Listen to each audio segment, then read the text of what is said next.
Saan yun, no? Yung sinasabi ng babae na yan, yung gano'n na pananalita, no? Na napaka-insensitive at napaka-arrogante at napaka talagang balasubas na sagot. Mga kababayan, mukhang napuno na nga po itong Senator Bato de la Rosa, lalong-lalo na po dito po sa tagapagsinungaling ng palasyo na si Auntie Claire Castro. Dahil hindi na po napigilan ni Senator Bato de la Rosa ang kanyang panggigigil. Nako, no, kung pwede lang siguro sapakin ito ni Senator Bato kaliwat kanan itong si Claire Castro. Baka nagawa na po ni Senator Bato, kaya tinawag niya na lang ito na malaking kabastusan, sinungaling at ipokrito po itong si Claire Castro, lalong-lalo na sa mga negatibong komento sa sitwasyon ngayon ng ating dating presidente. No? Imagine mo, nag-file po ng isang Senate resolution itong si Senator Cayetano. Abay, ang sagot niya po dyan, mga kababayan po natin, ay isang malutong na noted lang.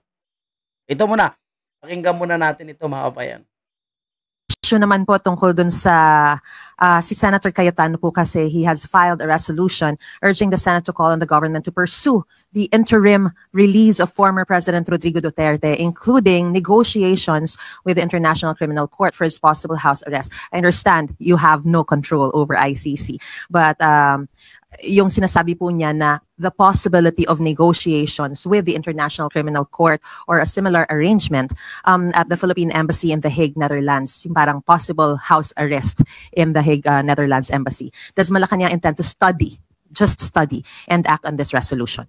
Nagsalita na po ang ating SOJ Boying Rimulya patungkol po sa interim release. At kung may ganyan pong mga suggestion mula kay Senator Alan Cayetano, noted. Lang. Noted, di ba? So kita nyo po yung kanyang ngiti po, mga kababayan po natin. Talagang makikita po natin, no? Itong si Claire Castro walang puso at parang lumabas yung kanyang sungay pag sabi niya na noted, no? Yan nakagigil naman talaga, mga kababayan po natin. Kaya maintindihan po natin kung bakit nanggigigil po itong si Senator Bato de la Rosa, lalo na po dito kay Claire Castro. At alam nyo, mga kababayan po natin, no? Ako sa totoo lang hindi ako pabor na matanggal to si Claire Castro. Hayaan na natin dyan. Kasi dito natin makilala, dito natin malalaman kung anong klaseng pagkatao po ni Bongbong Marcos din meron. Kasi kung ano po yung sinasabi ni Claire Castro birang tagapagsinungaling, so yan din po yung lumalabas na totoong pag-uugali ni Bongbong Marcos. So okay lang, hayaan natin si Claire Castro. At least, hindi na po siya makakapag, kunwari si Marcos Jr., pero binubulgar po siya ni Claire Castro, nalalaman natin yung katotohanan.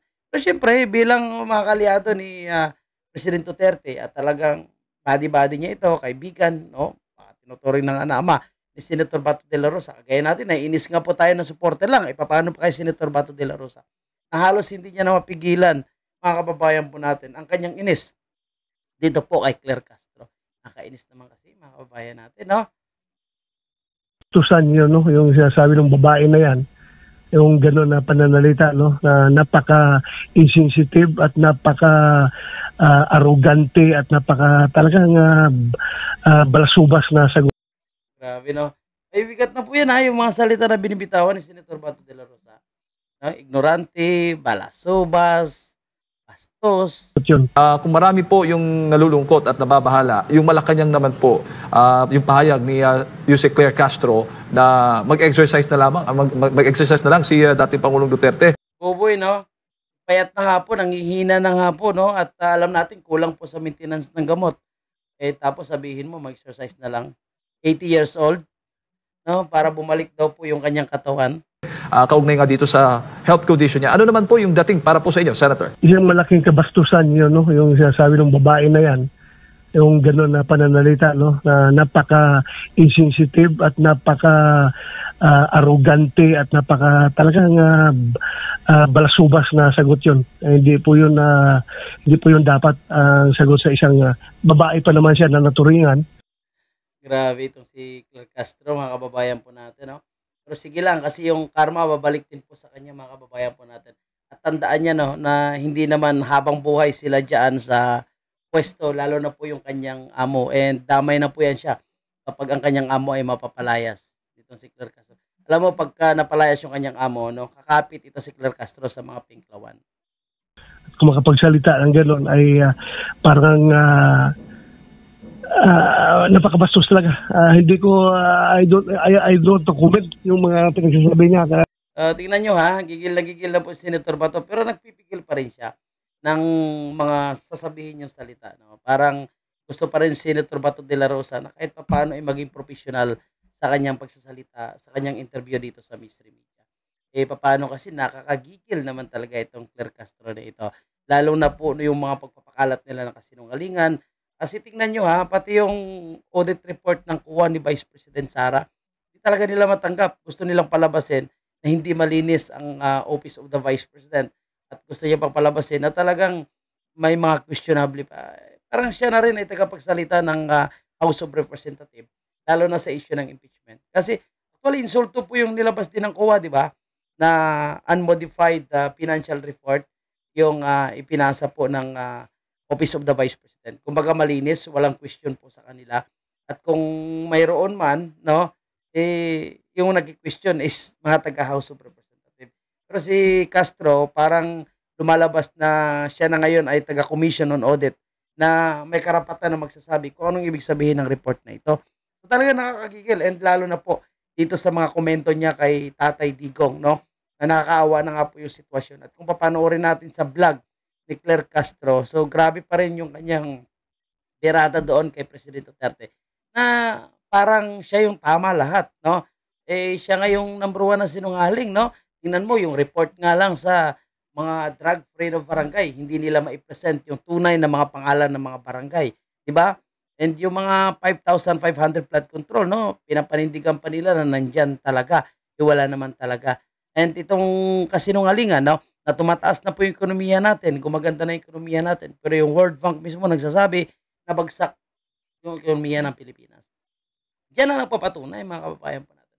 Na itong si Claire Castro, hindi talaga karapat dapat paniwalaan, lalong-lalo na po sa mga national issues po natin. Kasi mga kasinungalingan po yung lumalabas dyan sa tagapagsinungaling ng palasyo. At alam nyo, kaya tinanggal nila dyan si Miss Eden Santos kasi malaking tinik po sa kanilang lalamunan.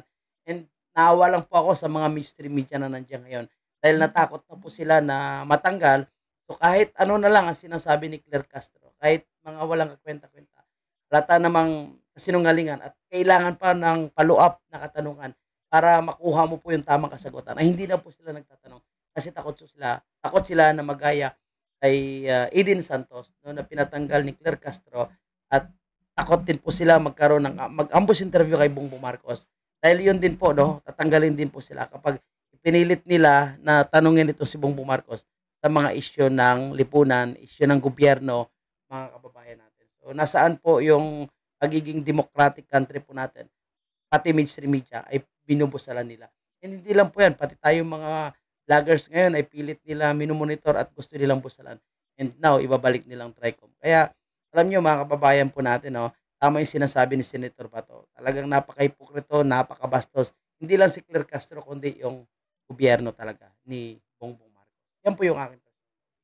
Okay, so bukas po yung ating comment section para sa inyong komento rin and personal na opinion, mga kababayan natin. Maraming salamat and God bless.